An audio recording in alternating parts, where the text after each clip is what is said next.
Well, the market's ever changing. As we've seen in the last 2 years, it was down. Now we're starting back on an uptick of the market.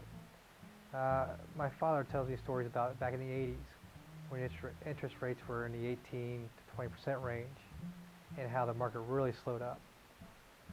Back then, he actually had some of his best years up to that point were in this high interest rate markets because he learned the value of a land contract and how the people who had the homes had them at lower interest rates with the banks and could sell those at a profit while also profiting on their interest rate, but still offering a better rate to the buyer than the banks could offer.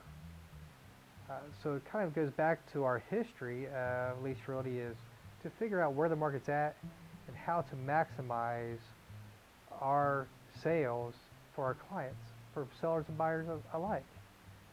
Without the land contracts in the 80s, a lot of those sellers could not get their needs met by selling their homes, and a lot of buyers couldn't have bought a home. So Lesi really tries to stay on top of trends and also deal with the trends, deal with the market fluctuations, and still be able to get the property sold in those difficult markets.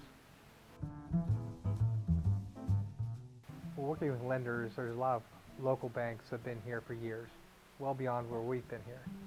But we've also enjoyed those long relationships for the past 38 years with our local banks. They see us coming in the door with clients. They know there's somebody they could trust.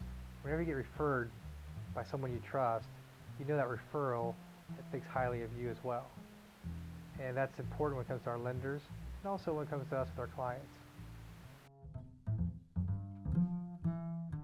The Realtors Association is one of the largest in the United States, and that is instrumental on home buyers and sellers to have us out there fighting for them on the battlegrounds which they don't see.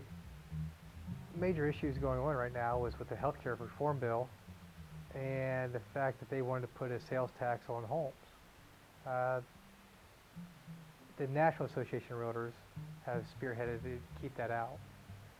Also, locally in Ohio, the governor wanted to put a sales tax on not only selling your home for my service as a realtor, but also the services of home inspectors and appraisers. So that would have had a negative effect on buyers.